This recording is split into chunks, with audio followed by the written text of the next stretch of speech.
I know your secret. A poor girl reveals a shocking truth about the millionaire's wheelchair-bound son. If this story caught your interest, subscribe to our channel and tell us which city you're watching from. Let's begin. The Albright mansion stood imposing high in the Scottish Highlands in Braemore, where the cold, thin air seemed to preserve the secrets of a story never told. Anthony Albright, one of the country's most influential entrepreneurs in the construction industry, lived there with his son Matthew, a 9-year-old boy who had never been able to take a single step since birth. Renowned doctors from all over Britain, and even international specialists, had passed through those corridors of noble wood without being able to explain the reason for the boy's paralysis. All tests indicated that Matthew's physical structure was perfect, with no neurological or muscular damage, but for some inexplicable reason, he simply did not walk. The case puzzled British medicine and devastated Anthony, who had lost his wife Camilla during their son's complicated birth. Since that tragic day, the entrepreneur had immersed himself in work and silence, entrusting Matthew's care to the mansion's staff. Among them, Carmen stood out, the housekeeper from the north of England who had worked in the house for almost a decade. Living with her was her daughter, Julia, a 7-year-old girl with lively eyes and a curious mind who, despite the social difference, had developed a genuine friendship with Matthew. That winter morning, as the mist enveloped the Scots pines surrounding the mansion, Julia watched from the kitchen window as the gardens were covered by a thin layer of dew. The girl wore a faded red coat, a gift from her father before he left to try his luck in the south and never returned. "Julia, come have your breakfast." "We have a lot of work to do today," called Carmen, arranging her curly hair into the perfect bun she always wore. "Mum, can I visit Matthew after breakfast? Dr. Rita said he's better after his last physical therapy session," Julia asked, skipping to the table where a piece of toast with butter and a cup of hot chocolate awaited her. "Yes, you can, dear. But remember, no taking the boy to the far corners of the garden. The master doesn't like it." The housekeeper didn't need to complete the sentence for Julia to understand the message. In her few years of life, the girl had already learned to decipher the unspoken rules of that house, the exchanged glances between adults, the whispers that stopped when children approached, and most importantly, the old back garden, which everyone avoided mentioning. Anthony Albright was in his office as usual. The dark wood, the shelves filled with legal books, and the paintings of British landscapes created the perfect environment for a man who preferred to live among papers rather than face the reality of a son who needed him. "Excuse me, Mr. Albright," said Luciana, his personal secretary, entering the room with a tray. "I've brought your breakfast and today's schedule." Luciana Price, a 38-year-old Londoner, had worked for Anthony since before Matthew was born.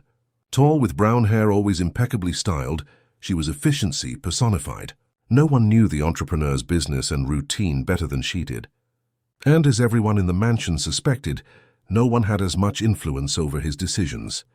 "Thank you, Luciana. How is Matthew today?" Anthony asked, without looking up from the documents he was reviewing.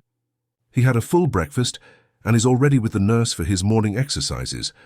Dr. Paul called to confirm he'll be here tomorrow for the monthly consultation," she replied, organizing some papers on the desk. "Oh, and I've sorted his vitamins for the month. Should we continue with the same dosage?" Anthony finally looked up, meeting Luciana's gaze. "Yes, keep everything as it is. I don't want any changes to the treatment without the doctor's approval." Outside the office, Julia had stopped to tie the lace of her worn-out sneaker when she overheard the conversation. Something in Luciana's tone piqued her curiosity. The girl had always had a keen intuition, an inheritance from her faith healer grandmother in Northumberland, as Carmen used to say. After breakfast, Julia ran to Matthew's room on the second floor. She knocked on the door and entered upon hearing a cheerful, "Come in," from inside. The room was spacious, with light blue walls and a privileged view of the Highlands. Matthew was sitting in his motorized wheelchair near the window, a book on his lap. "Hi, Matthew. What are you reading?" Julia asked, approaching. "It's about the animals of the Caledonian forest. My father brought it from London," the boy replied with a smile that lit up his delicate face. Despite his physical condition, Matthew had a brilliant mind and devoured books with an impressive voracity for his age. "Cool. Want to take a spin in the garden? It's a beautiful day, even with the cold." Matthew's eyes sparkled with excitement. Outings from his room were rare and precious. His routine was limited to medical appointments, physical therapy sessions, and private tutoring. Yes, I'd love to. But will they let us? Luciana said I have to rest today. Julia made a face at the mention of the secretary's name. Your nurse has already left. And I've already asked my mum for permission. We'll just go for a little while. I promise I won't be long. After dressing Matthew in a thick coat and a blanket over his legs, Julia guided the wheelchair through the mansion's corridors. They passed the kitchen, where Carmen was preparing lunch, and headed to the main garden.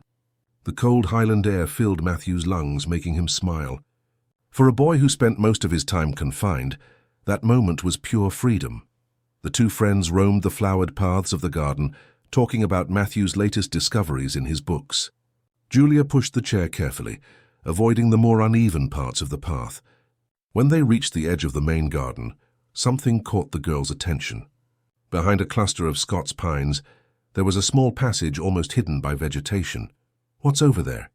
Matthew asked, following his friend's gaze. It's the old garden, the one nobody visits, Julia replied in a low voice, as if revealing a secret. My mum always tells me not to go there. Why? I'm not sure. They say it was your mother's favorite garden. Silence hung between them for a few seconds. Matthew rarely heard about Camilla. His father avoided the subject, and the staff seemed to follow the same unwritten rule. I want to see it, Matthew decided, with a determination rare in his usually gentle voice.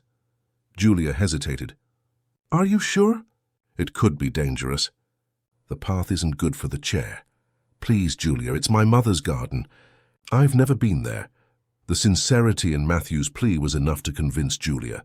Carefully, she maneuvered the wheelchair through the narrow passage, pushing aside branches and bushes that blocked the way. After a few yards, they found themselves in a space completely different from the main garden. There, time seemed to have stood still. Unpruned rose bushes grew freely, mingling with other native plants. A small pond, now filled with leaves and partially dry, occupied the center of the space. Moss-covered stone benches and weather-worn statues completed the scene of abandonment. But there was something magical about the place, as if nature had reclaimed a space once tamed by humans. It's beautiful, Matthew whispered, looking around in wonder. I can imagine my mother here. Julia pushed the chair along an uneven stone path, taking care not to tip her friend over. They reached an area where there was a small deactivated fountain. The statue in the center, a woman in flowing robes, had delicate features partially hidden by moss. Look, there's something shiny over there. Matthew pointed to a spot near the base of the fountain. Julia approached and knelt on the damp ground. Between the stones and the earth, something metallic reflected the sunlight.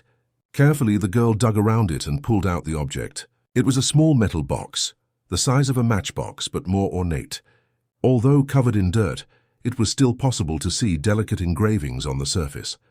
What is it? Matthew asked, leaning forward in his chair to get a better look. I don't know. It looks old.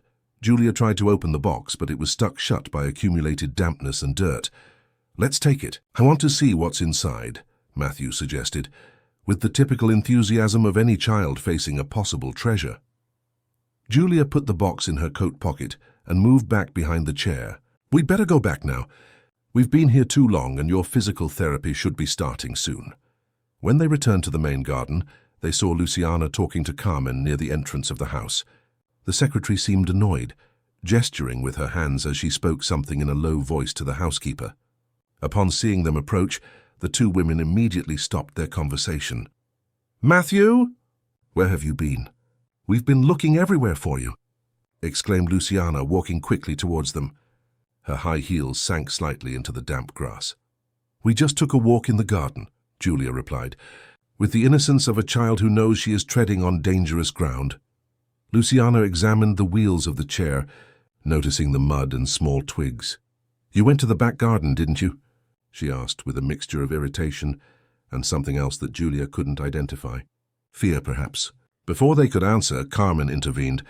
Julia, come help me in the kitchen, now. And Matthew, the physical therapist has arrived and is waiting in the treatment room. Luciana took control of the wheelchair, moving away with Matthew towards the house. The boy looked back, seeking Julia's gaze, as if asking her not to forget the treasure they had found. That night, after helping her mother with the household chores, Julia sat on the small bed in her room at the back of the mansion. The room was simple but cozy, decorated with paper flowers she had made herself. Carefully, she took the metal box from her pocket and began to clean the dirt off with a damp cloth. As the earth came away, Julia could make out the details better. They were small flowers carved into the metal, surrounding the initials CA engraved on the lid. With some effort, she finally managed to open the box. Inside there was a golden locket and a folded piece of paper, yellowed with age. Julia opened the locket and found a miniature photograph. It was a young, beautiful woman with dark hair and a serene smile. Even though she had never seen a picture of her before, the girl knew instinctively. That was Camilla Albright, Matthew's mother.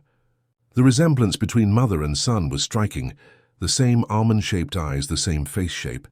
Carefully, she unfolded the paper. The writing was partially faded but still legible. It was a delicate, feminine handwriting. "If you find this locket, something has happened to me. I'm afraid of what might happen to my son. I've discovered terrible things about the people I trusted. The vitamins, there's something wrong with them. I'm being poisoned." The last word was incomplete, cut off as if the writer had been interrupted. A shiver ran down Julia's spine. Vitamins. Matthew took vitamins daily, supervised by Luciana. Could they be the same ones mentioned in the note? And who had written it? Could it have been Camilla herself, foreseeing some danger? A noise in the hallway made Julia quickly hide the box and the note under her mattress. Carmen entered the room carrying a mug of chamomile tea. "You should be asleep already, girl. We wake up early tomorrow," said her mother, placing the mug on the small table beside the bed. "Mum. Did you know Mrs. Camilla, Matthew's mother?" Julia asked, trying to sound casual. Carmen stopped where she was, her expression subtly changing. "I did. Why do you ask?" "Just wondering. Matthew never talks about her, and neither does Mr. Albright." The housekeeper sat on the edge of the bed and sighed. Mrs. Camilla was a very good woman. Kind to all the staff, loved that back garden. She planted many of those flowers herself. When she found out she was pregnant, she was so happy. What happened to her? Julia insisted. "She had complications during childbirth, dear. These things happen." Carmen made the sign of the cross. "But it's not good to talk about it. It brings bad luck." "Was Luciana already working here when Mrs. Camilla was alive?" Carmen's eyes narrowed slightly. "She was." "Why so many questions about this now, Julia?" "It's just that today we went to the old garden, Matthew and I," the girl confessed, lowering her head. "Julia, didn't I tell you not to take the boy there? That place isn't safe. There are loose stones, holes." "I'm sorry, Mum, but Matthew really wanted to see his mother's garden." Carmen's expression softened. "I understand. But don't go back there, okay? Some things from the past are best left buried." She kissed her daughter's forehead and stood up. "Now sleep." "It's late." When her mother left, Julia picked up the locket again and looked at Camilla Albright's photo. There was something in that woman's eyes that conveyed a silent message, a cry for help that traveled through time.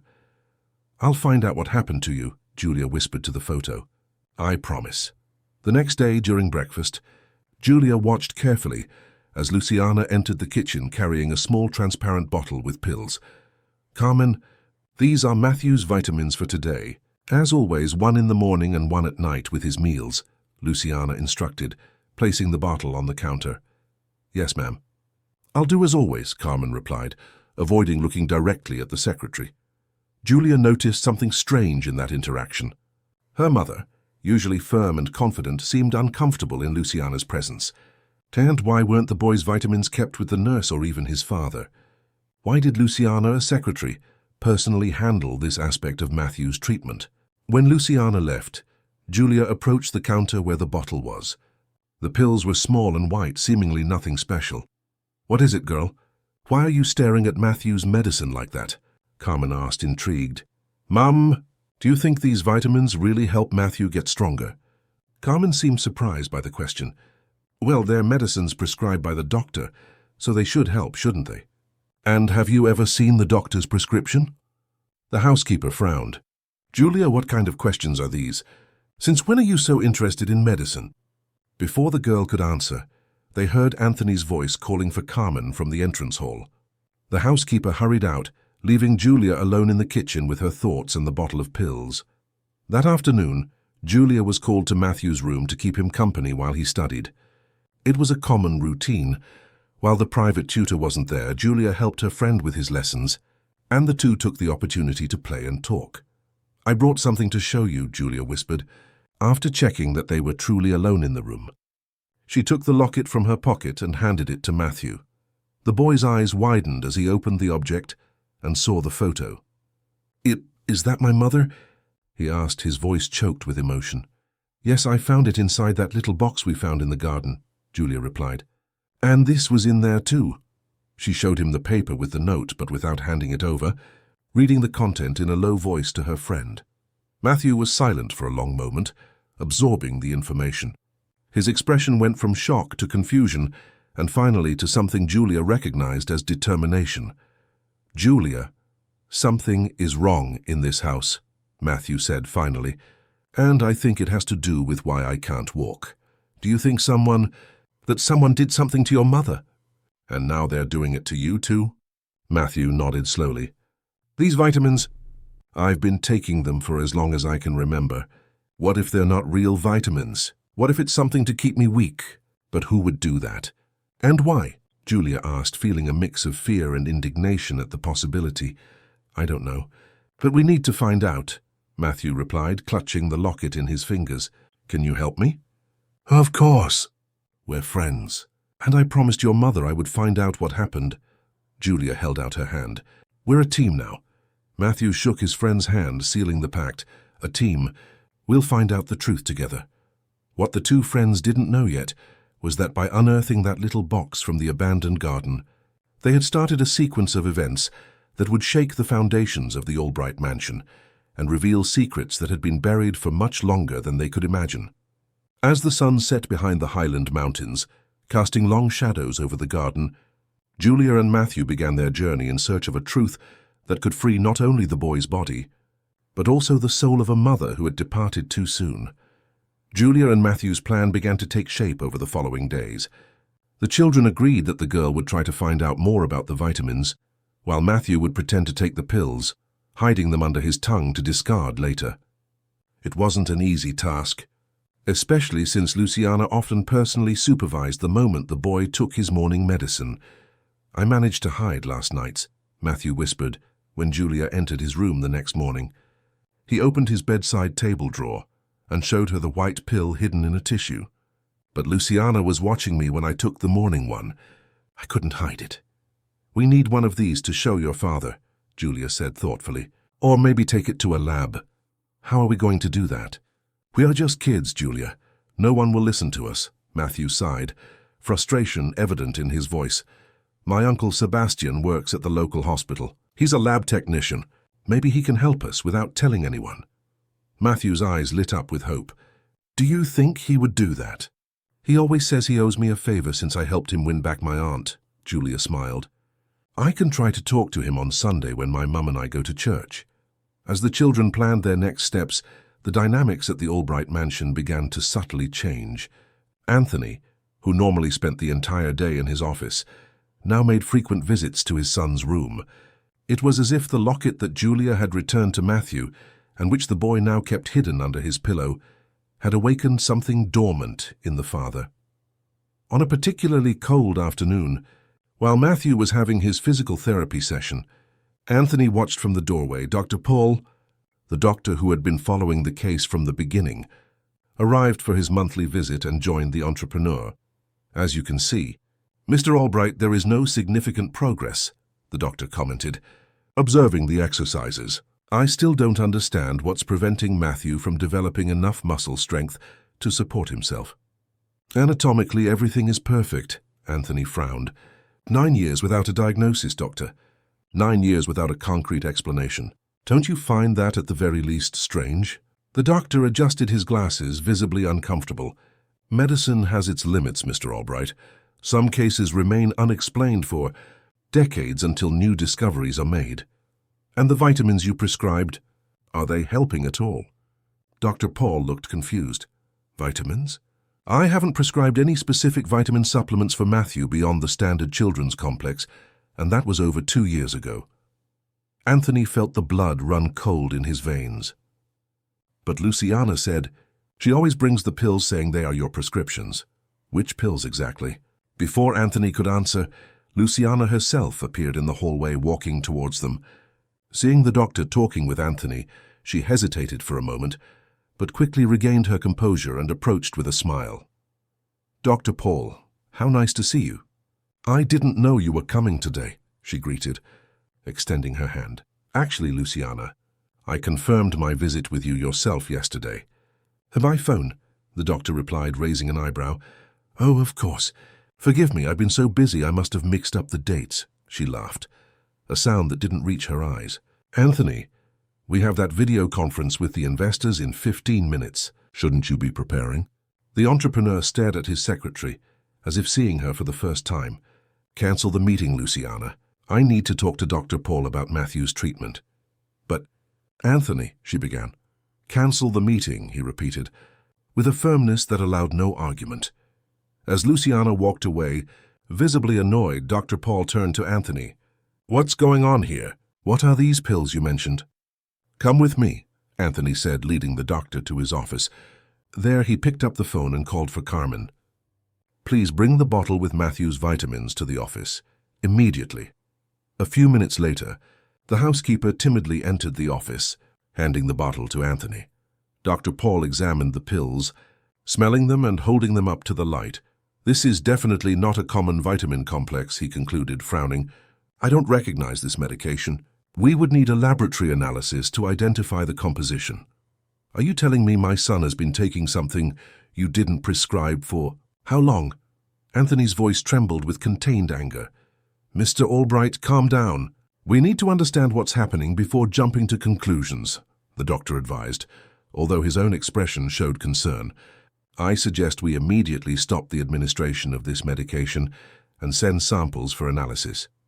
"Carmen," Anthony called, "how long has Matthew been taking these vitamins?"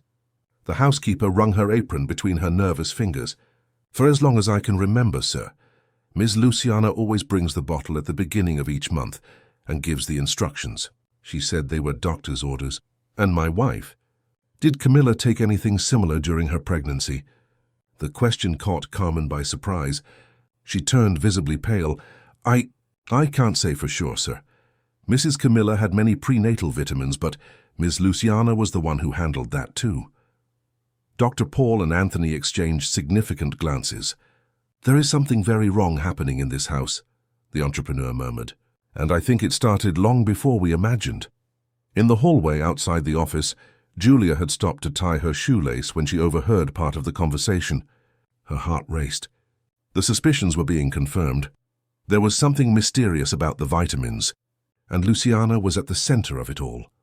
The girl ran silently to Matthew's room to tell him what she had heard, but found Luciana there, organizing the day's medications. Quickly disguising her purpose, Julia pretended she was looking for a book. "What are you doing here, girl?" Luciana asked, her tone sharper than usual. "I came to see if Matthew wanted help with his science homework," Julia replied, trying to sound natural. "Matthew is resting now. Come back later." Luciana quickly put something in her bag and left the room, but not before casting a suspicious glance at Julia. As soon as the secretary was far enough away, Julia entered the room and found Matthew awake, looking anxiously at the door. "Julia!" "I'm so glad it's you." "Something very strange just happened," he said, gesturing for her to come closer. "Luciana came in here all nervous, took all the pills that were on my bedside table and left. She said the doctor changed the prescription." "That's a lie," exclaimed Julia, sitting on the edge of the bed. "I just heard your father talking to the doctor. He found out the vitamins weren't prescribed by Dr. Paul. They're going to have the pills analyzed." Matthew's eyes widened. "So it's true. There's something in the vitamins that's making me sick. We need to tell your father about your mother's note," Julia decided. "Now he'll believe us." At that very moment in the office, Anthony was staring at a photo of Camilla on his desk. It was an official photo taken for a gala event, Camilla wearing a navy blue dress, smiling formally. It wasn't the same smile he had seen in the locket Matthew had shown him days earlier, a genuine smile, full of life. "Why didn't I notice before?" he murmured to himself.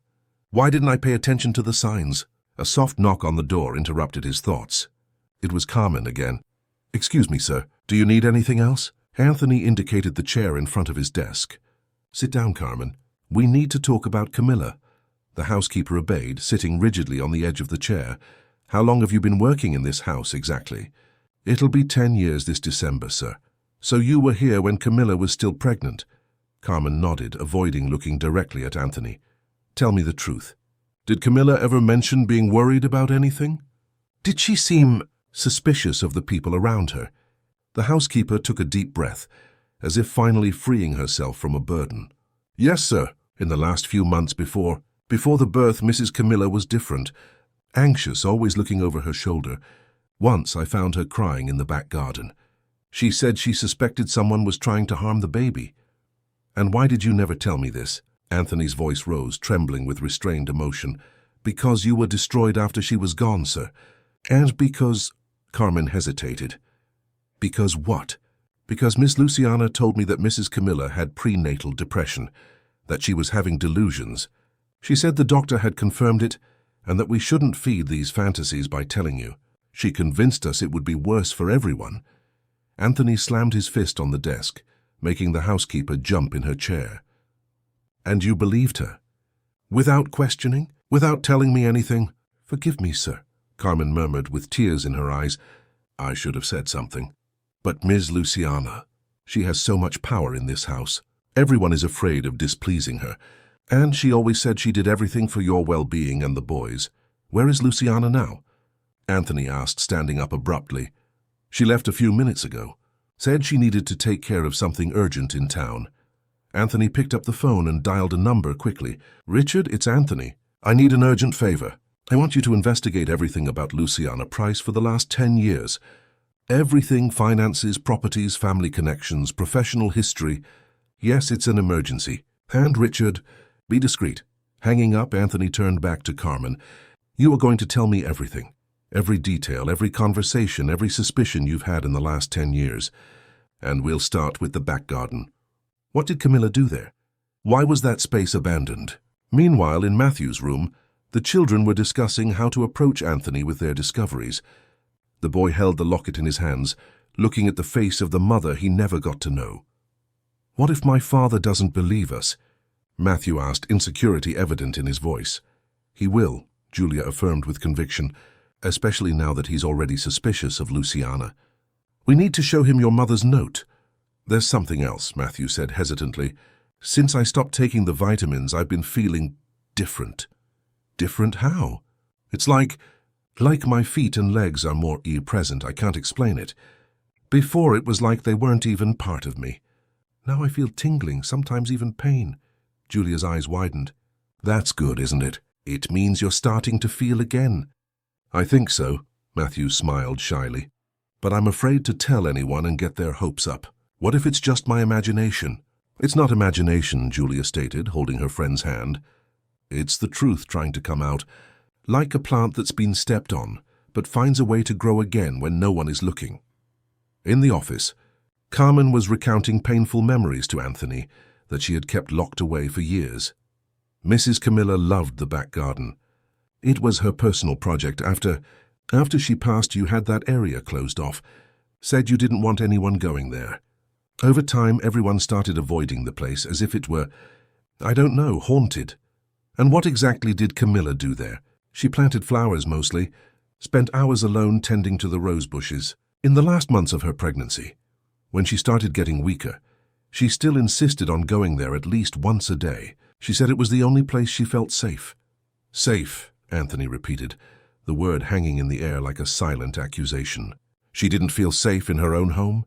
Not after she started suspecting the vitamins, Carmen replied, then brought her hand to her mouth as if she had said too much. What vitamins, Carmen?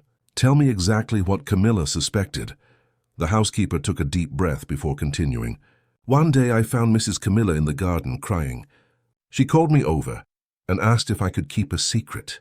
She said she suspected someone was putting something in her prenatal medicine, something that was harming the baby.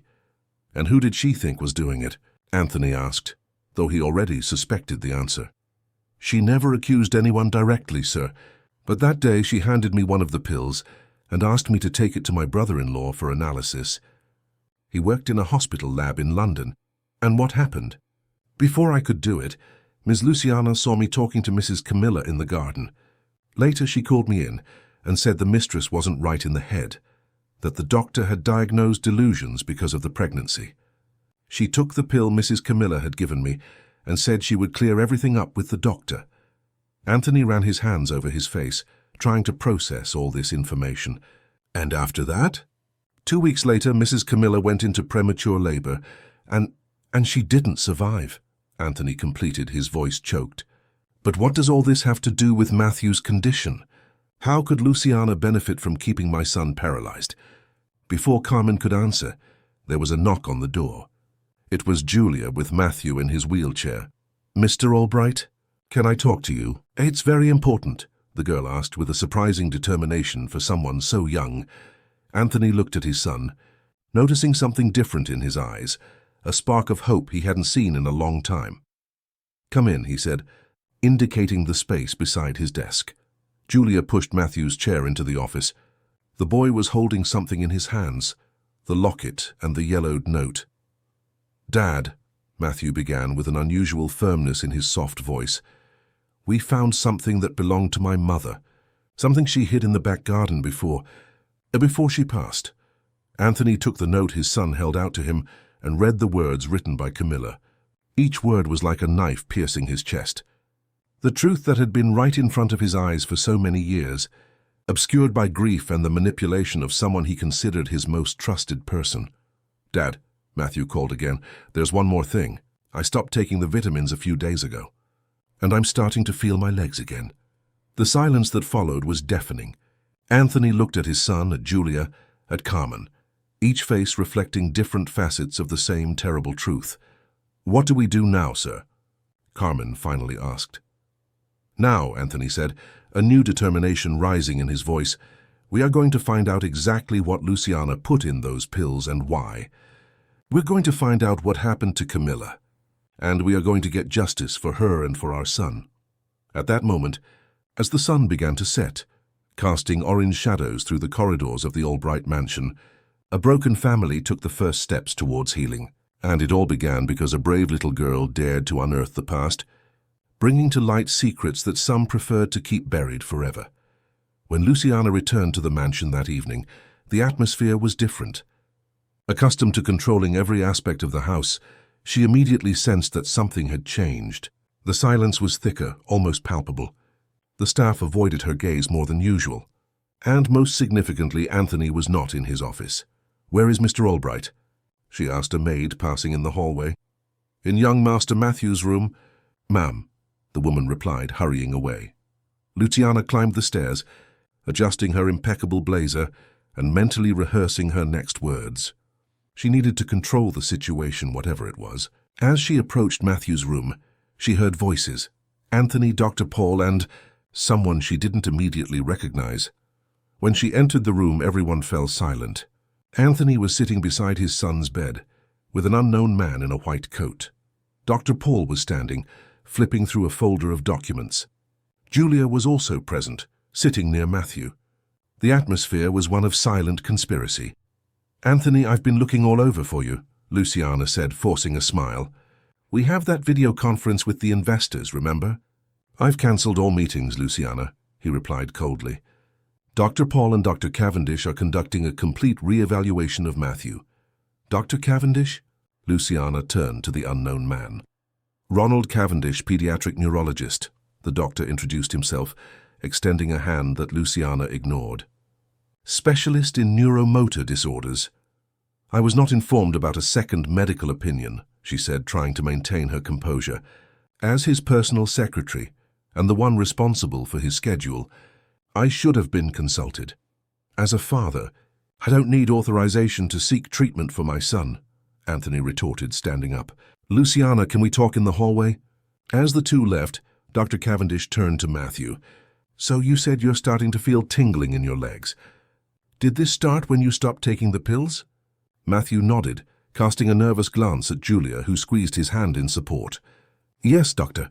And this morning, when the physical therapist tried the reflex test on my knee, my leg moved a little. It was the first time. In the hallway, out of the children's earshot, Anthony faced Luciana with a coldness she had never seen before. "I want your resignation on my desk tomorrow morning," he said simply. "What?" The shock was genuine. In 10 years, there had never been even a threat to her position. "Anthony, what are you talking about? What happened?" "What happened is that I finally opened my eyes, Luciana. Dr. Paul never prescribed those vitamins you administered to my son for years. And now, coincidentally, after a few days without taking them, Matthew is starting to regain feeling in his legs." Luciana turned pale but quickly recovered. "There must be some misunderstanding. I was only following medical instructions. If Dr. Paul is denying it now, perhaps he's trying to avoid responsibility for a treatment that didn't work." "Don't insult my intelligence," Anthony cut in. "I had the pills analyzed.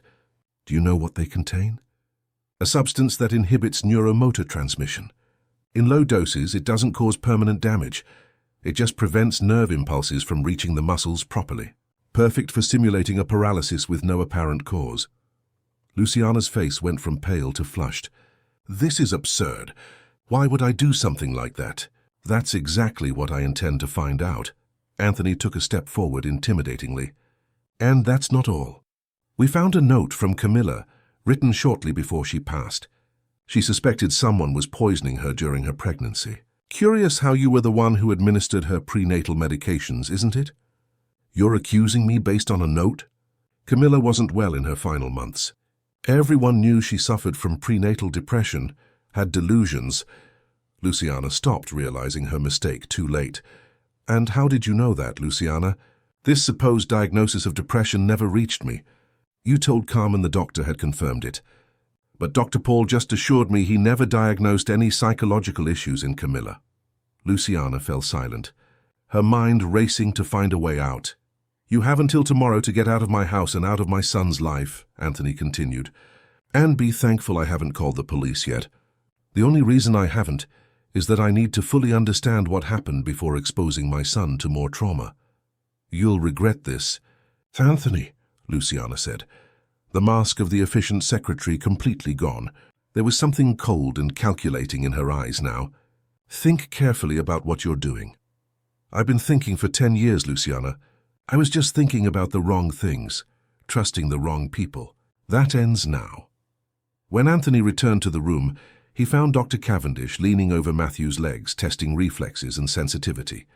Julia watched every movement intently, like a little guardian. "There's definitely sensitivity returning," the neurologist confirmed. "It's impressive, considering the years of inactivity. I suggest we immediately start an intensive protocol of physical therapy and rehabilitation. And of course, no more vitamins.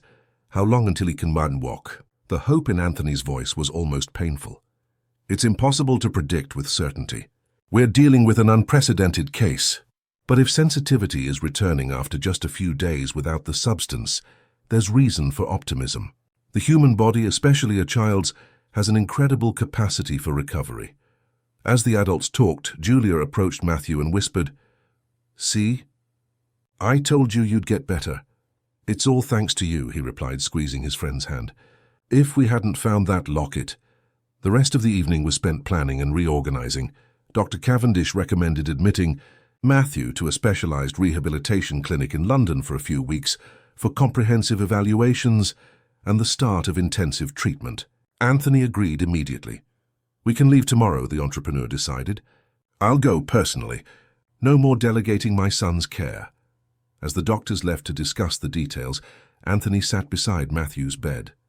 "Son, forgive me," he said, his voice choked. "I should have been more present. I should have questioned things, investigated." "It wasn't your fault, Dad," Matthew replied, with a surprising maturity for his age. "Luciana fooled everyone, but I was your father. I should have protected you." "You're here now," Julia intervened with the simple, direct wisdom of children. "And that's what matters." Anthony looked at the girl with gratitude. "You're a hero, you know that. You discovered what no adult could in years." "I just did what any friend would do," she replied, blushing with embarrassment. "Will Julia be able to visit me at the clinic?" Matthew asked eagerly. Of course she will, Anthony assured him.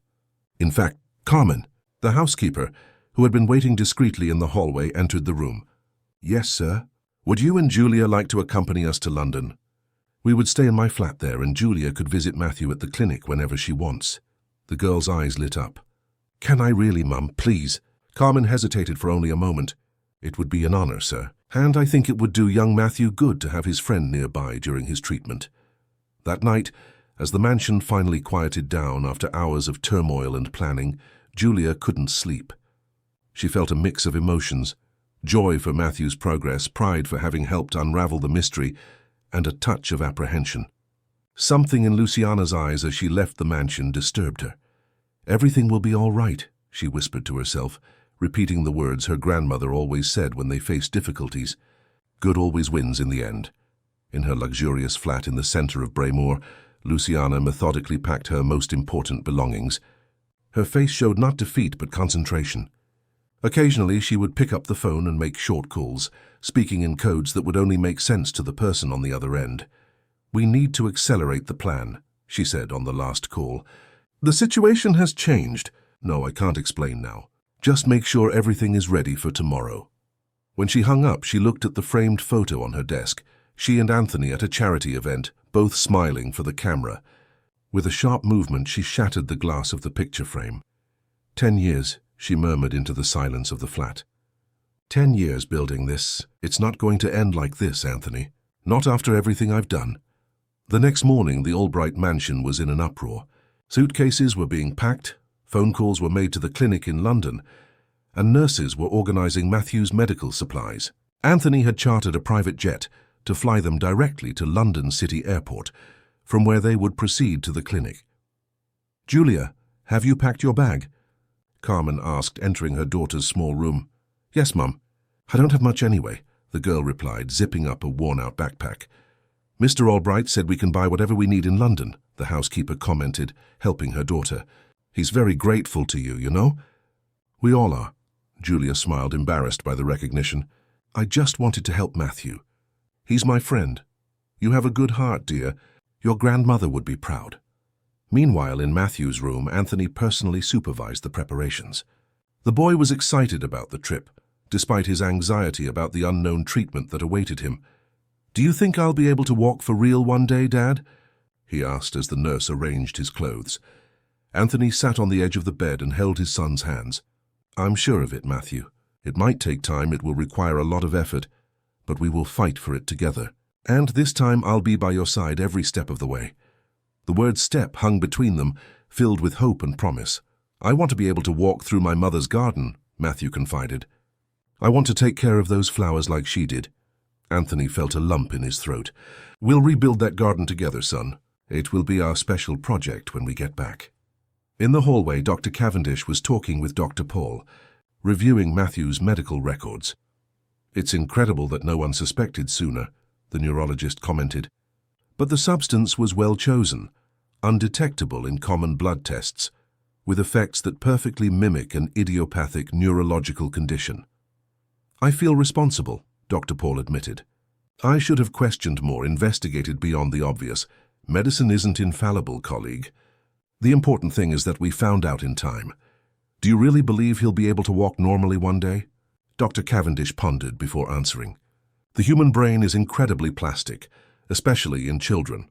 If the basic neural circuits are intact, as they seem to be, then yes, with intensive therapy, he could regain much, if not all, of his motor function. The conversation was interrupted by Anthony, who came out of Matthew's room. Doctor, the car to the airport will be here in 30 minutes. Is everything ready at the clinic? All arranged, Mr. Albright. The team is waiting for us. I've brought all the tests and his history, and I've already discussed the case preliminarily with the specialists there. Thank you, Anthony said, shaking the doctor's hand with sincere gratitude, for believing us when we came to you with this absurd story. Unfortunately, Mr. Albright, medicine has seen similar cases, what we call Munchausen syndrome by proxy, where a caregiver induces illness in someone under their care to gain attention or control. Though here there seem to be even more complex motives. At that moment, Anthony's mobile phone rang. It was Richard, the private investigator he had hired. Anthony, "I've found out a few things about Luciana that you need to know immediately," said the voice on the other end of the line. "I'm listening." First, Luciana Price is not her real name. She's Luciana Mendez, and she has an interesting history. She was married to a pharmaceutical executive who died under suspicious circumstances 6 months before she started working for you. Anthony felt his blood run cold. "Go on." "She inherited a small fortune from him but lost almost all of it in bad investments. And there's more.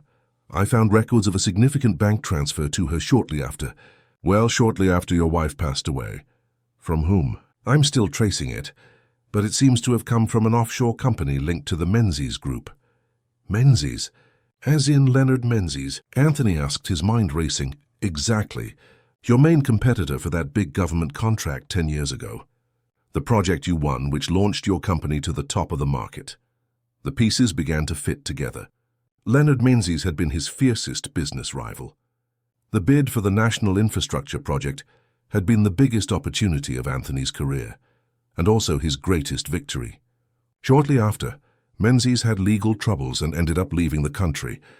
"Richard, I need you to keep digging. Find out everything you can about the connection between Luciana and Menzies. I'm on it. But, Anthony, there's one more thing you need to know. Luciana bought a ticket to London for today. On the same flight you booked." Anthony hung up the phone and immediately called the head of security.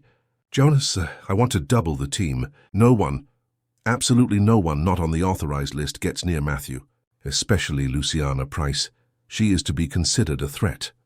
"Understood, sir." As the final preparations were made, Julia went to Matthew's room to see if he needed help. She found her friend looking out the window, contemplative. "Are you nervous about the trip?" she asked, sitting beside the wheelchair. "A little. I've never been admitted to a hospital before, just had appointments and treatments at home." "It'll be all right," Julia assured him, repeating the words she had said to herself the night before. "And I'll be there every day to visit you. We can continue our science lessons, and I'll even teach you that card game my cousin showed me." Matthew smiled, grateful for his friend's constant and comforting presence. "Julia, do you think Luciana will come back? To get revenge or something?" The question caught the girl by surprise. "Your dad won't let her get near you ever again. Besides, now we know the truth. She can't fool anyone anymore." "I hope you're right." The sound of arriving cars interrupted their conversation. Through the window, they saw 2 black SUVs pulling up at the main entrance of the mansion. "I think that's our ride," Julia said, excited despite the tension in the air. "We're going to London." The next hour was a flurry of activity. Security guards carried luggage, nurses checked medical equipment, and Anthony gave final instructions to the administrator who would look after the property in his absence. Carmen, dressed in her best outfit, a navy blue suit she saved for special occasions, instructed the staff who would be staying behind. Finally, everything was ready. Matthew, in his wheelchair, was carefully settled into the first SUV, along with Anthony and Dr. Cavendish. Julia and Carmen would follow in the second vehicle, with some of the luggage and 2 security guards. "Is everyone ready?" Anthony asked, looking around one last time. At that moment, the mansion's telephone rang. One of the security guards answered and, after a brief conversation, approached Anthony with a worried expression. "Sir, it's the gatehouse. There's someone insisting on speaking with you. Says it's urgent." "Who?" "A woman named Teresa Oliver. She says she was Mrs. Camilla's nurse during her pregnancy." Anthony frowned. "Teresa? I don't remember any Teresa. She says she has information about Luciana and Mrs. Camilla, information you need to know before you take the boy to London." Anthony hesitated, looking at his son and then at the doctors. "What do you think? It could be a trap set by Luciana." "We can delay our departure by a few minutes," Dr. Cavendish suggested. "If this woman really worked with your wife, she might know something important." "All right, but I want to check first. Jonas, go to the gatehouse and bring this woman here, with an escort. And stay alert for anything suspicious." While they waited, the tension was palpable. Matthew held tightly to Julia's hand, who had gotten out of the other car to stay with her friend during the wait. After a few minutes, Jonas returned, accompanying a middle-aged woman, simply dressed with graying hair tied in a bun. She looked nervous but determined. "Mr. Albright? I'm Teresa Oliver. I worked as a private nurse for Mrs. Camilla during the last 3 months of her pregnancy. Anthony narrowed his eyes, trying to remember. The end of Camilla's pregnancy was a blur in his memory. He had been traveling constantly, finalizing the details of the bid that would change the course of his company. Why have I never seen you before? And why are you showing up only now? You were almost always traveling back then, sir, and I only came during the day. As for showing up now, well, I received a call last night. Someone who works here at the mansion told me that they finally found out about the vitamins and that the boy is starting to get better. Who called you? I'd rather not say to protect that person. But I came because I need you to know something before you take your son to London. The clinic you're going to, who recommended it? Dr. Cavendish, Anthony replied, indicating the neurologist. Why? And who recommended Dr. Cavendish? I see he's a leading expert in the field. A colleague of Dr. Paul's recommended him. Teresa took a deep breath. Mr. Albright, I don't want to alarm you, but I strongly suggest you verify those references again, and that you choose another destination for the boy's treatment. What are you talking about? Sir, Luciana has contacts everywhere. She planned this for years. If something went wrong as it has now, she would have contingency plans. Dr. Cavendish stepped forward, visibly offended. Madam, are you suggesting I'm part of some kind of conspiracy? I have a 20-year unblemished career, and am internationally respected in my field. I'm not accusing you directly, Doctor. I'm just warning you that Luciana is extremely manipulative and has resources. She could easily forge recommendations, create false identities. Anthony looked at Dr. Paul, who seemed as confused as he was.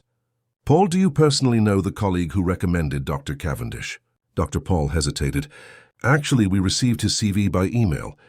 The recommendation came from an online medical forum where we discuss rare cases. The tension mounted. Dr. Cavendish looked increasingly uncomfortable. This is ridiculous. My documents and credentials are all in order. I can prove my identity right now. Please do, Anthony requested, signaling for one of the security guards to move closer. While Dr. Cavendish searched for his documents in his briefcase, Teresa approached Matthew and Julia. You must be Matthew, she said gently. You have your mother's eyes. Did you really know my mother? The boy asked, hopeful. I did. She was a wonderful person, very brave, and she was so happy to be having you. Here, Dr. Cavendish interrupted, handing his documents to Anthony. My medical license, my ID, my passport. Anthony examined the documents carefully. Everything seemed to be in order, but the seed of doubt had already been planted.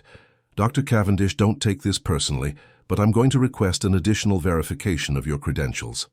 And to be safe, we will change our destination in London. As you wish, Mr. Albright, the doctor replied, visibly tense.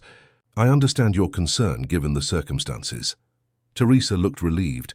You've made the right choice, sir, and I suggest you keep the new destination strictly confidential. The fewer people who know, the better. Is there anything else you should tell me, Teresa? About Camilla, about what happened back then? The former nurse looked around as if afraid of being overheard. Much more, Mr. Albright, but not here, not now. If you'll allow me to accompany you to London, I can tell you everything on the way. Anthony nodded. All right, Jonas, check if Mrs. Oliver has any weapons or electronic devices. Her security measure. After the quick search revealed nothing suspicious, Teresa was invited to join Julia and Carmen in the second car. The plans were quickly changed. Instead of the originally planned clinic, they would go to the Royal Cromwell Hospital, one of London's most respected institutions, where Anthony had trusted contacts. Finally, the convoy left the Albright mansion. As the vehicles descended the Highland Road, Julia looked out the window at the imposing house receding in the distance. For a moment, she thought she saw a figure watching them from a third-floor window, but when she blinked, no one was there. Are you all right, dear? Teresa asked, noticing the girl's apprehensive look. Yes, Julia replied, turning her gaze back to the road ahead. I'm just anxious to get to London. In the first car, Matthew also watched the mansion disappear. It was strange to leave the only home he had ever known, but there was a sense of liberation in the air, as if he were leaving behind not just the house, but also the burden of a secret that had weighed on everyone for too long. Dad, he called, do you think when we come back I'll be able to walk in my mother's garden? Anthony smiled, his eyes shining with hope. I'm sure of it, son. Absolutely sure. As the vehicles gained speed on the winding road down the mountain, none of them noticed the discreet car following them at a safe distance. At the wheel was Luciana, wearing dark sunglasses and a hat that partially hid her face. Beside her, a stern-looking man watched the SUVs through binoculars. "They've changed the plan," the man said. "They're not going to the clinic we arranged." "It doesn't matter," Luciana replied coldly. "They're still going to London. And there we'll be waiting. The game wasn't over. It was just changing venues." The girl walked through the hospital corridors, already familiar with the route after 2 weeks there. When she reached the shop, she spent a few minutes carefully choosing a magazine she knew Matthew would like. As she was heading back to the room, carrying the new magazine and a packet of gummy sweets she had bought as a surprise, Julia noticed a nurse she didn't recognize pushing a medicine trolley. Normally this wouldn't have caught her attention, but something about the way the woman walked, with her head down and a surgical cap completely covering her hair, awakened her keen intuition. The nurse stopped in front of the lift, her back to Julia. When the doors opened and she stepped inside, she turned briefly. In that instant, Julia saw her face only for a second, but it was enough. Despite the surgical mask and large glasses, she recognized the cold, calculating eyes of Luciana. Julia's heart pounded. The lift indicator showed it was going up to the floor where Matthew was. Without a second thought, the girl dashed for the emergency stairs, taking the steps 2 at a time. She had to get there before Luciana reached Matthew's room. Breathless, Julia burst onto the 4th-floor corridor. She saw the medicine trolley parked outside Matthew's room. The 2 security guards were on the floor. There seemed to be no blood, but they were clearly unconscious. The door to the room was ajar. With no time to get help, Julia ran to the room. As she entered, she saw Luciana leaning over Matthew's bed, a syringe in her hand. The boy was awake, his eyes wide with terror, paralyzed not by his condition but by fear. "Stop!" Julia shouted, lunging forward. Luciana turned, surprised.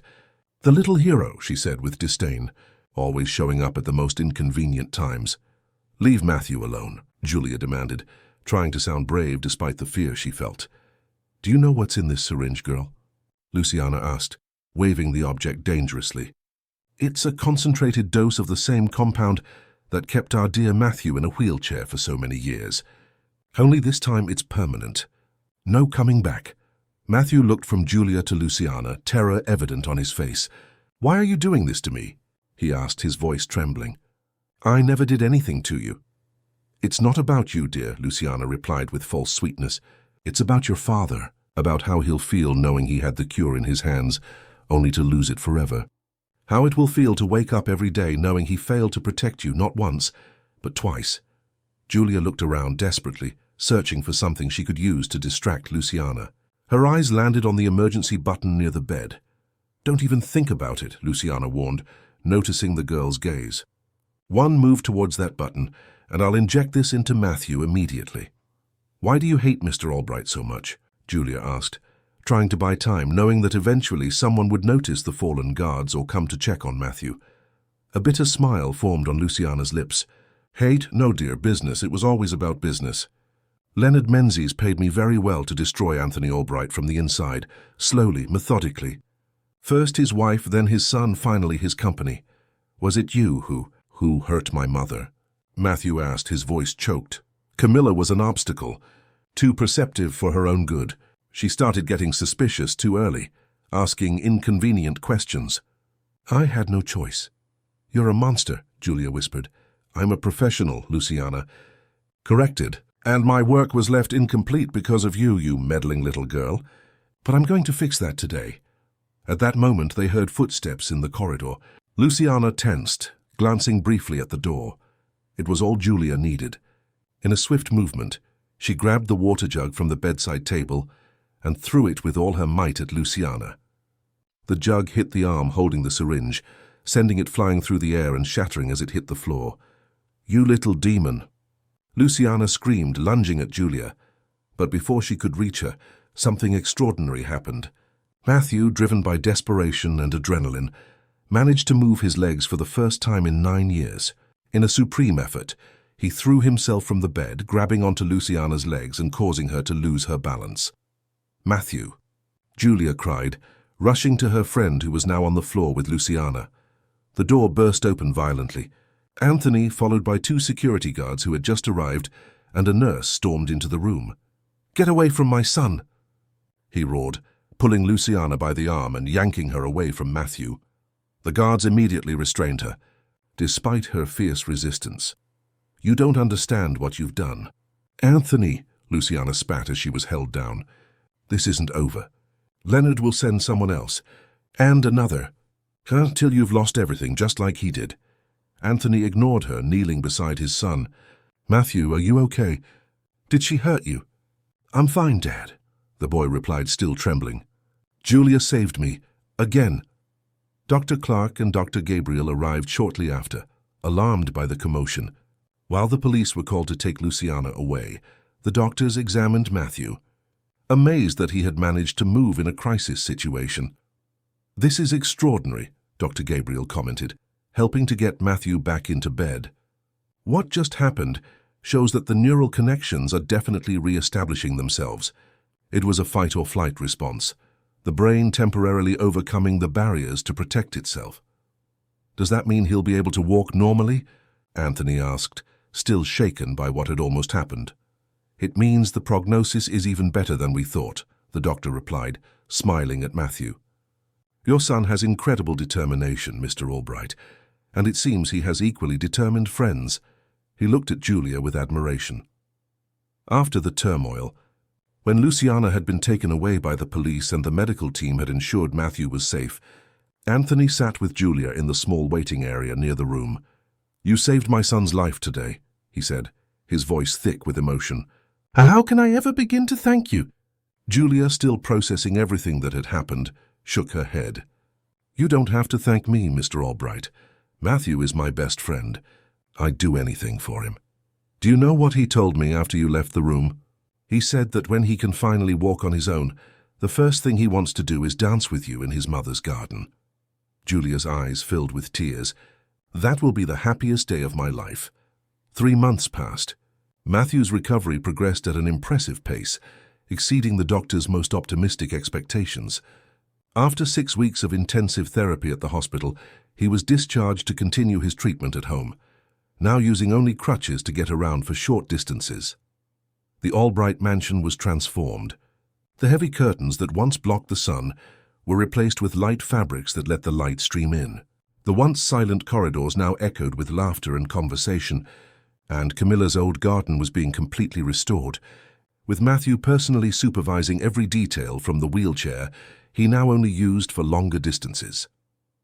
Julia and Carmen had accepted Anthony's invitation to become a permanent part of the family.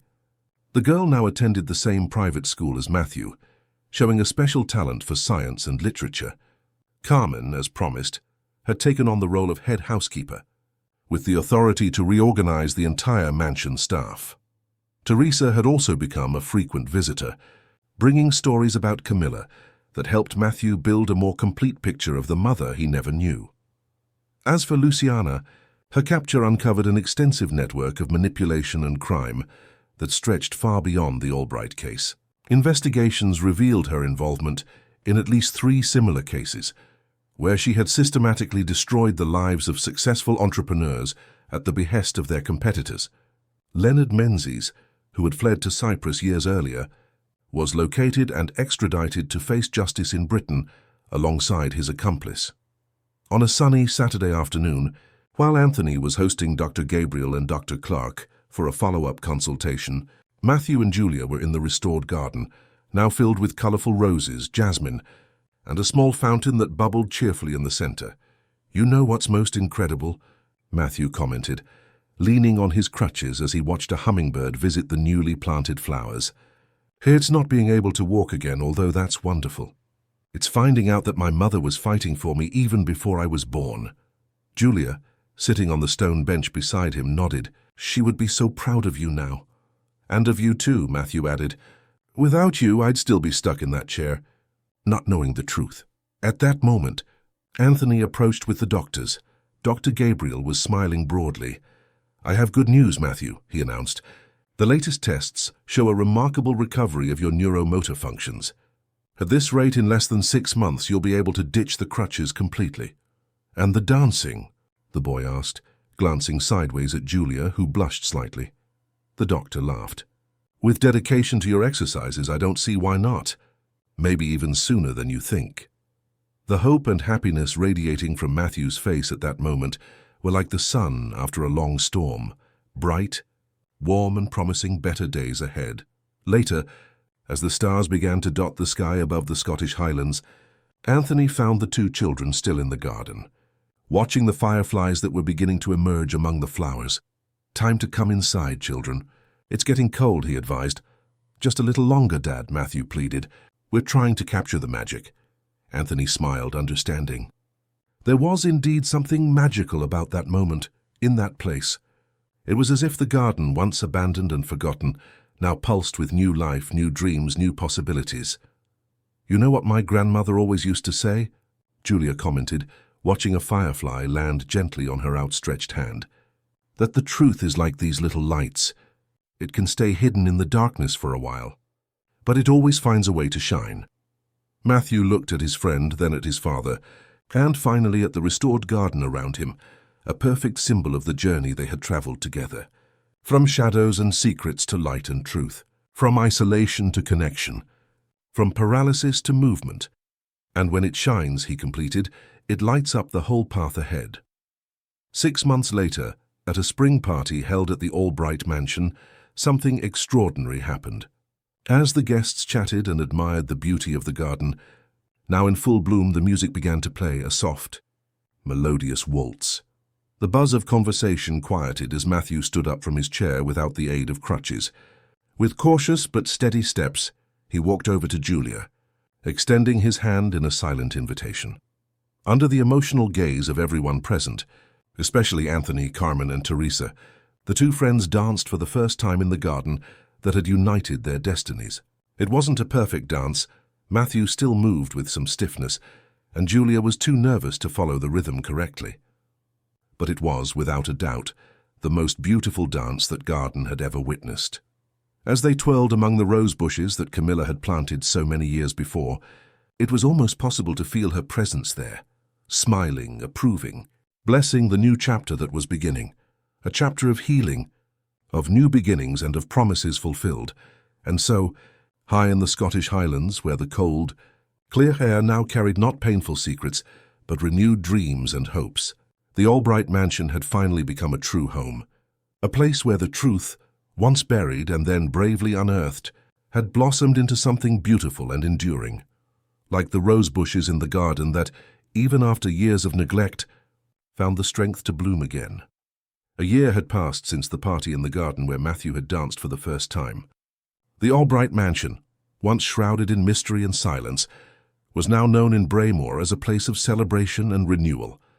The story of young Matthew's recovery spread through the small Highland town, inspiring other families with children facing medical challenges. Life continued at a peaceful and happy pace, so different from the dark past. Matthew, now 10, walked with ease through the corridors of the house and the paths of the garden. Doctors considered his recovery an exceptional case for medical literature. Rarely did someone who had spent so long with a compromised motor system regain movement so fully. That spring morning, as the sun rose slowly over the highlands, Julia packed her backpack for school. The girl, now 8, had adapted perfectly to her new life. With the help of private tutors, she quickly reached the academic level of one of the best schools in the region, where she studied alongside Matthew. "Julia, breakfast is on the table," Carmen called from downstairs.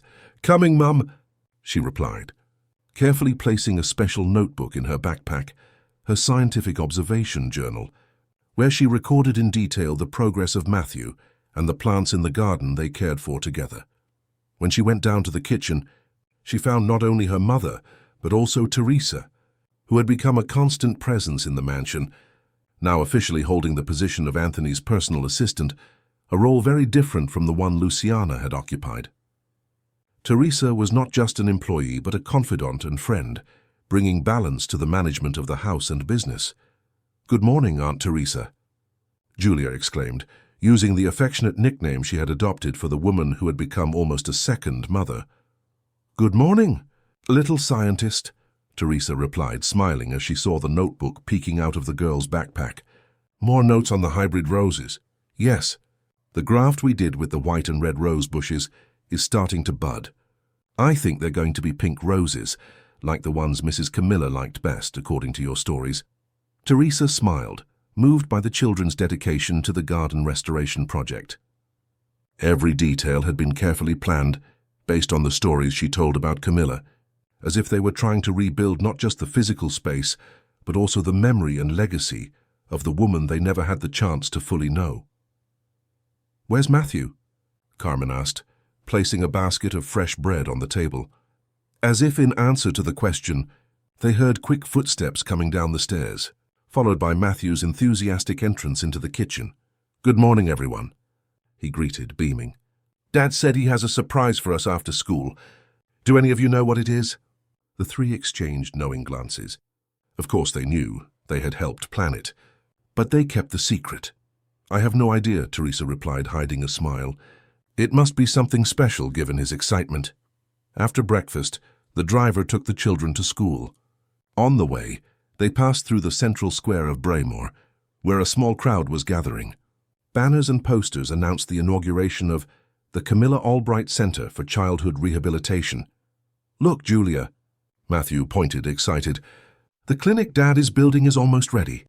The project was born from Matthew's experience. Anthony, inspired by his son's recovery and moved by the lack of specialized pediatric rehabilitation centers in the region, had decided to invest a considerable part of his fortune in building a clinic that would offer free treatment for children with motor disabilities. The name was a tribute to his wife who, without knowing it, had fought to the end to protect her son. The school day passed as usual, classes, breaks filled with plans for the garden, and the silent admiration of their classmates who saw Matthew as a kind of hero. Not that he felt that way. For Matthew, every step was just the realization of what should have always been natural.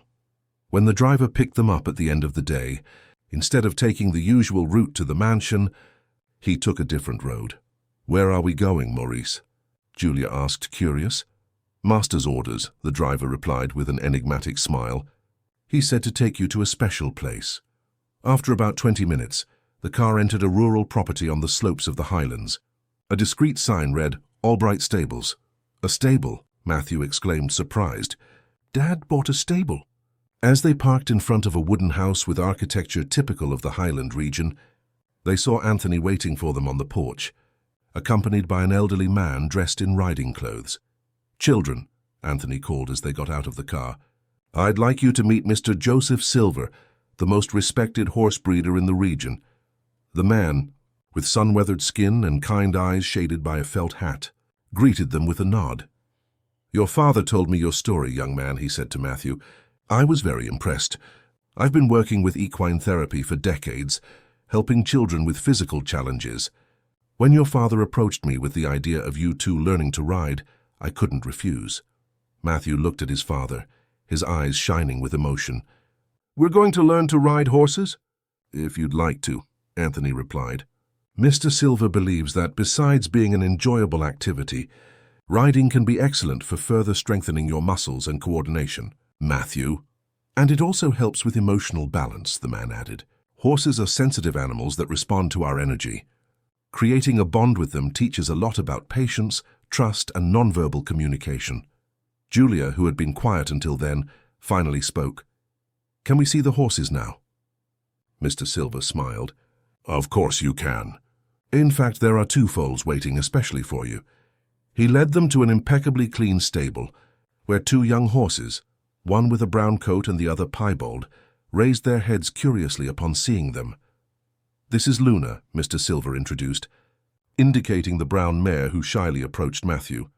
"And this is Thunder," he continued, pointing to the piebald horse who was already stretching his neck towards Julia. "They're siblings born in the same season. They're trained for beginners, extremely gentle and patient."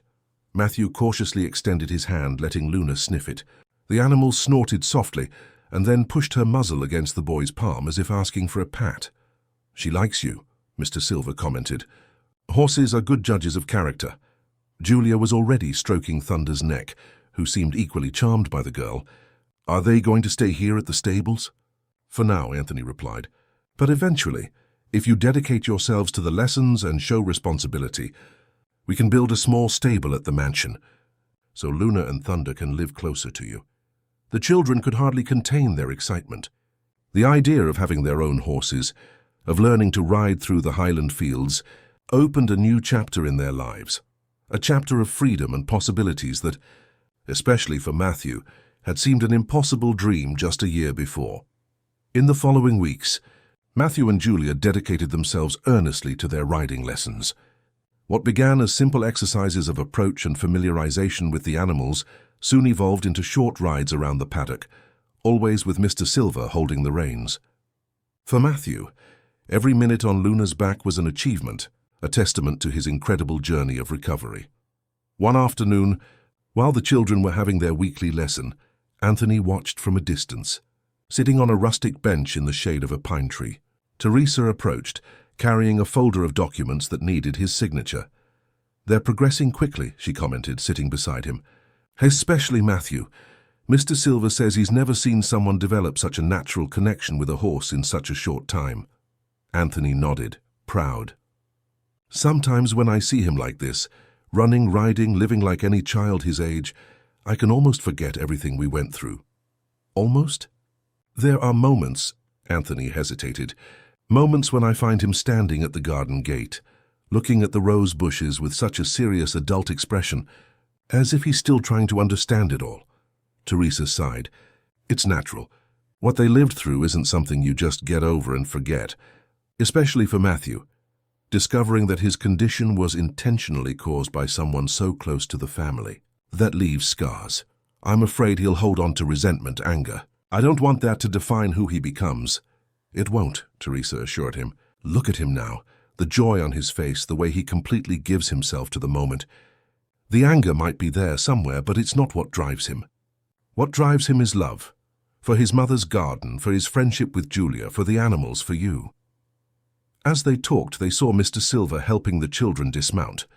The lesson was over, but instead of heading back immediately, Matthew and Julia led their horses to a nearby water trough, caring for them with dedicated attention. "Mr. Silver is teaching them responsibility," Teresa observed. "First we take care of those who help us, then we think of ourselves." Anthony smiled. It was a valuable lesson, something he himself had forgotten during the years he had buried himself in work, delegating his son's care to others. That routine, watching Matthew twice a week, seeing him progress, connect with nature and the animals, had become sacred to him. No business meeting, no matter how important, could pull him away on those equine therapy afternoons. On the way back to the mansion, Matthew was unusually quiet, looking out the car window with a contemplative expression. "Is everything okay?" Julia asked, noticing her friend's silence. "I was just thinking, did Mum like horses?" The question took everyone by surprise. Anthony, who was in the front passenger seat, turned to look at his son. "Yes, she did," he answered softly. "In fact, that's how we met. At a horse show in London. She was representing the university where she was studying veterinary medicine, and I was there on business." "She was a vet?" Matthew's eyes lit up with this new information. "She was about to graduate when we got married. Later, when she took on the responsibilities as an entrepreneur's wife, she ended up not practicing, but her love for animals never left her. The roses were her passion in the garden, but I remember she always talked about maybe having a few horses one day, when you were older." Matthew absorbed the information in silence, like someone finding another piece of a personal puzzle he had been assembling for years. "Is that why you bought the stables?" "Partly," Anthony admitted. "I wanted to honor that wish of hers, and I also thought it would be good for you, for your physical recovery and—" He hesitated. "And emotional," Matthew completed, surprising his father with his perception. "You thought it would be good for me to do something she liked, to feel more connected to her." Anthony nodded, too moved to speak. Julia, sensing the weight of the moment, held her friend's hand in a silent gesture of support. "Thank you, Dad," Matthew said simply. When they arrived at the mansion, they found an unexpected visitor waiting for them. Dr. Gabriel, the neurologist who had followed Matthew's case from the beginning, was sitting in the living room chatting animatedly with Carmen. "Dr. Gabriel," Matthew exclaimed, running to hug the doctor who had become a dear family friend. "What are you doing here?" "My appointment isn't until next week." The doctor smiled, returning the hug. "I came for another reason, actually. I have a proposal for you and your father." Everyone settled in the living room, curious. Dr. Gabriel explained that he was organizing an international conference on neuromotor rehabilitation in children, to be held in London in 2 months. "We would like Matthew to be one of our special guests," he said, looking from the boy to Anthony. "His case is exceptional, a true example of overcoming adversity and the incredible recovery capacity of the child's brain. Many families facing similar challenges could benefit from hearing his story." "Me? Speak at a conference?" Matthew seemed both honored and apprehensive.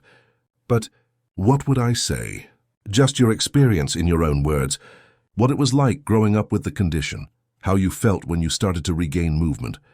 What your life is like now. Nothing technical. We'll have experts for that. We want the human perspective, which only you can offer." Anthony watched his son, letting him process the proposal without interference. He had learned to respect Matthew's autonomy, understanding that despite his young age, he had lived through experiences that had matured him in unique ways. "Can Julia come with me?" Matthew asked finally. "She's part of the story. So in fact, without her, I'd probably still be in the wheelchair." Dr. Gabriel smiled. "But of course. In fact, I was counting on it. Her perspective is also valuable. What it's like to support a friend on a recovery journey, the crucial role that a friendship can play in the healing process." Julia, who had been silent until then, widened her eyes. "Me? Speak in front of doctors and scientists? Why not?" Teresa encouraged. "You already keep that observation journal that looks like a scientist's work. I'm sure you'd have much to contribute." The children exchanged glances, a silent conversation that only best friends understand. Finally, Matthew nodded. "We'll do it," he decided. "If it can help other children, I want to participate." The following weeks were spent in preparation.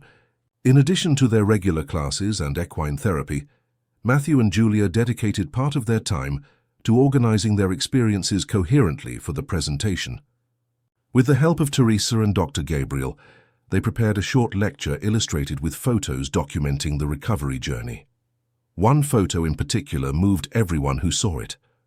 Matthew dancing with Julia in the restored garden during the spring party.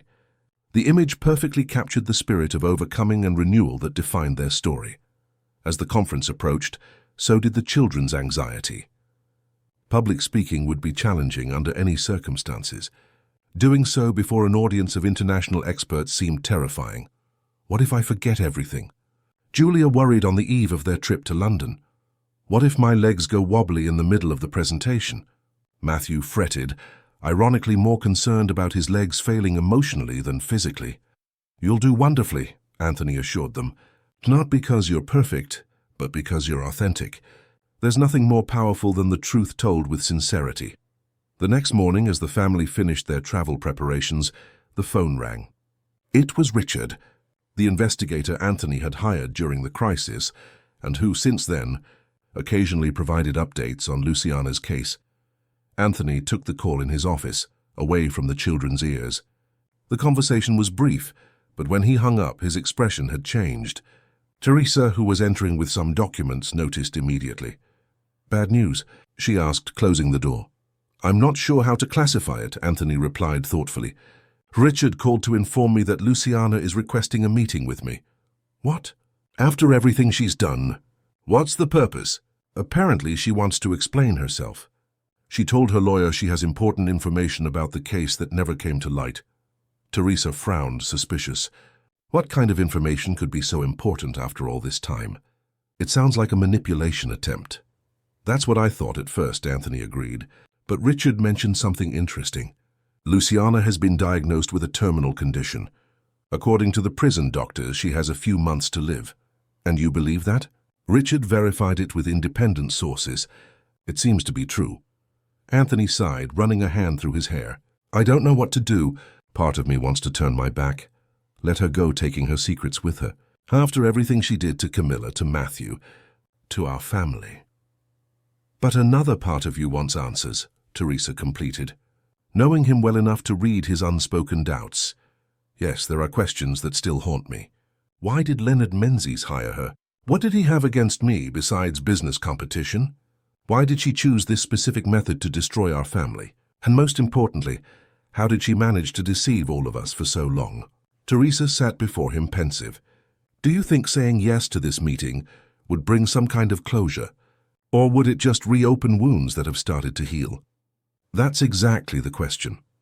Anthony stood up, walking to the window that overlooked the garden, where Matthew and Julia were playing, packing samples of soil and leaves for a school project. Look at him, Teresa. Finally free, happy, recovering in every sense. Is it worth risking that for a few ounces? Only you can decide, she replied softly. But whatever your decision, you don't have to face it alone this time. Anthony turned, surprised. You'd go with me? If I decided to meet her? Of course. In fact, I think it would be important to have someone by your side. Someone who knew Camilla, who understands everything that's at stake. The entrepreneur nodded, grateful for the offer. I'll think about it during the trip to London. For now, I don't want anything to disrupt the children's focus on the conference. They deserve this moment of celebration. The trip to London went smoothly.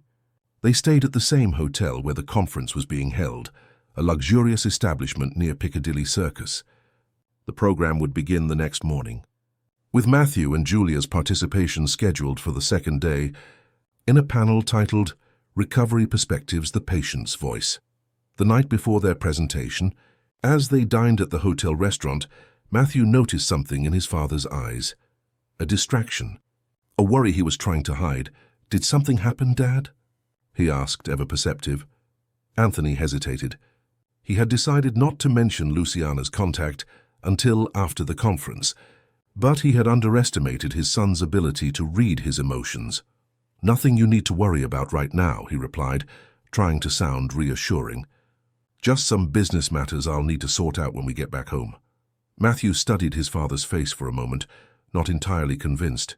Since the events of the previous year, he had developed a keen sensitivity for detecting when adults were hiding something.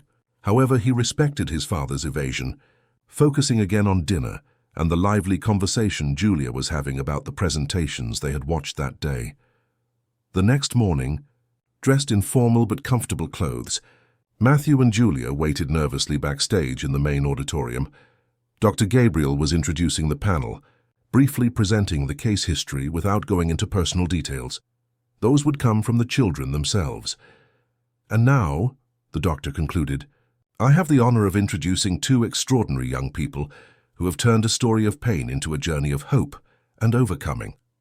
Please welcome Matthew Albright and Julia Oliver. Applause echoed through the auditorium as the children walked onto the stage.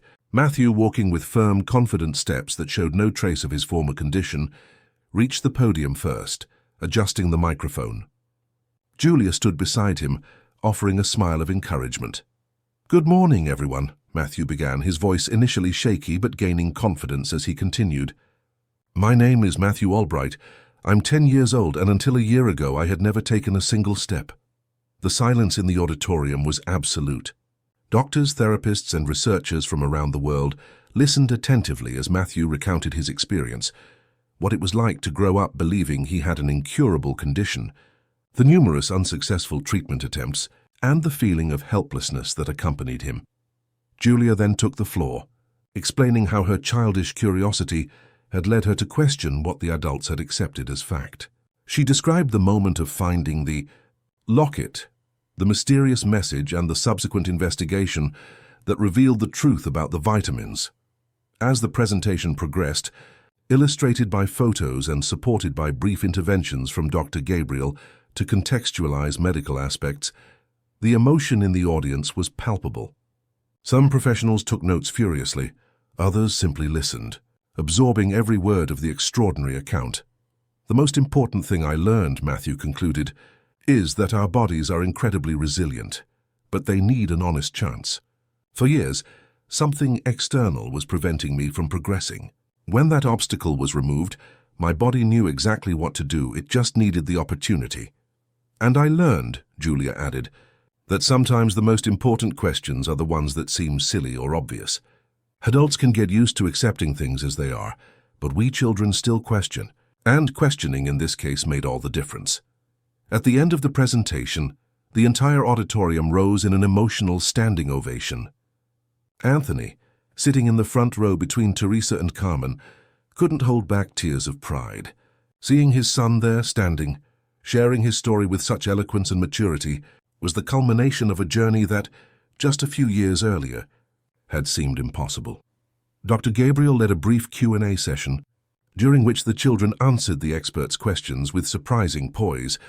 One of the last questions from a Canadian neuropsychologist touched on a sensitive point. "Matthew, how do you deal with your feelings towards the person who caused your condition? Have you been able to forgive?" The boy was silent for a moment, reflecting. Everyone in the auditorium held their breath, aware of the delicacy of the question. "I don't know if I've completely forgiven," he answered honestly. "Sometimes I feel angry when I think about everything I lost, years I could have spent running, playing normally. But my mother," his voice faltered slightly as he mentioned Camilla, "she fought for me before I was even born. Continuing that fight, by living the best life possible, seems like the right way to honor her." The response, so mature and thoughtful, moved the audience. When the children finally left the stage, they were greeted by a group of doctors and therapists eager to talk more, ask additional questions, and even invite them to other similar events. "You were absolutely brilliant," Anthony praised, hugging them both when they finally had a moment alone. "I'm so proud I can hardly put it into words." The rest of the day was a whirlwind of activities, more lectures, lunch with specialists interested in the case, and even a brief interview for a specialized medical journal. When they finally returned to the hotel, it was evening, and the children were exhausted but radiant from the reception they had received. While Julia was taking a bath, attended by Carmen, Matthew found his father on the hotel room balcony, looking thoughtfully at the city lights. "Dad," he called, joining Anthony, "now that the conference is over, can you tell me what's worrying you?" Anthony looked at his son, surprised by his persistence and perception. He realized there was no point in delaying any longer. Matthew always deserved the truth. "Luciana is asking to meet with me," he finally revealed. "She's sick. She doesn't have much time left. She says she has important information to share." Matthew's face paled slightly at the name of the woman who had caused his family so much suffering. "What kind of information?" "I'm not sure. It could just be one last attempt at manipulation, or—" Anthony hesitated. "Or it could be something we really need to know. And are you going to meet her?" "I haven't decided yet." "I wanted your opinion, actually." Matthew seemed surprised by the question. It was rare for an adult, especially his father, to ask for his opinion on such an important decision. "I think you should go," he said after a few moments of reflection. "Not for her, but for us. So we can have all the answers, so we can really move on." Anthony placed a hand on his son's shoulder, deeply touched by his wisdom. "Are you sure? I don't want to do anything that might disturb your recovery, your peace of mind." "I'm fine, Dad," Matthew assured him. "More than fine. Like I said on stage today, the best revenge is to fully live the life she tried to take from us." That night, after the children had fallen asleep, Anthony discussed the decision with Teresa and Carmen. Both agreed with Matthew's assessment. It was better to face any remaining truths than to leave them as unanswered questions that could haunt the family indefinitely. Upon their return to Braymore the next day, there was a new determination in the air. The success at the conference, the connections made, and the decision to face the final chapter of the story with Luciana gave the family a renewed sense of purpose. The riding lessons continued, with impressive progress. Within a few weeks, both Matthew and Julia were riding alone in the paddock, under Mr. Silver's watchful but proud gaze. The project for a small stable on the Albright property began to take shape, with Luna and Thunder preparing for their permanent move. One afternoon, as the children were caring for their horses after their lesson, Mr. Silver approached Anthony with an interesting proposal. "I organize a small ride for young beginner riders every year," he explained. "A trek along the gentler trails of the Highlands, with stops for picnics and nature watching. It lasts a full day. Do you think Matthew and Julia would like to participate?" "I'm sure they'd love it," Anthony replied. "But is Matthew ready for such a long ride? Physically, I mean." More than ready, the instructor assured him. Your son has a natural talent for riding. The connection he's established with Luna is exceptional. In fact, he hesitated, as if pondering whether to continue, watching him ride. No one would ever guess that until recently he couldn't even stand without support. The observation filled Anthony with a quiet pride. Matthew's recovery was not just physical, but encompassed every aspect of his life. From the confidence to speak publicly at the conference to the ability to master a new activity like riding. When the proposal was presented to the children, the reaction was exactly as predicted: absolute enthusiasm. The ride would take place in 2 weeks, enough time for some additional training on more rugged terrain to prepare them for the Highland trails. Meanwhile, the meeting with Luciana was scheduled. Anthony, accompanied by Teresa and Richard, would visit the women's prison where she was being held, in a special wing for inmates with serious medical conditions. On the eve of the visit, as Anthony reviewed some documents in his office, trying to distract himself from the anxiety he felt, Matthew entered quietly, carrying something in his hands. "Dad? Can I talk to you for a minute?" Anthony immediately put his papers aside. "Of course, son. What is it?" Matthew approached, holding out the object he was carrying, Camilla's locket, the one that had triggered the entire discovery a year earlier. "I wanted you to take this with you tomorrow," he said. "When you go to see Luciana." "The locket, why?" "Because that's how we found out the truth," Matthew explained. "And tomorrow you're going in search of the rest of it. Besides," he hesitated, "I think it will give you strength." "As if Mum were there with you." Anthony carefully took the locket, deeply touched by the gesture. He opened it, looking at Camilla's photo. The radiant smile that had once lit up his life and now, through his son, was doing so again. "Thank you," he said simply, hugging Matthew. "This means a lot to me." The next morning, with the locket safely in his pocket, Anthony went to the meeting that he hoped would bring the final answers to the mysteries still hanging over his family.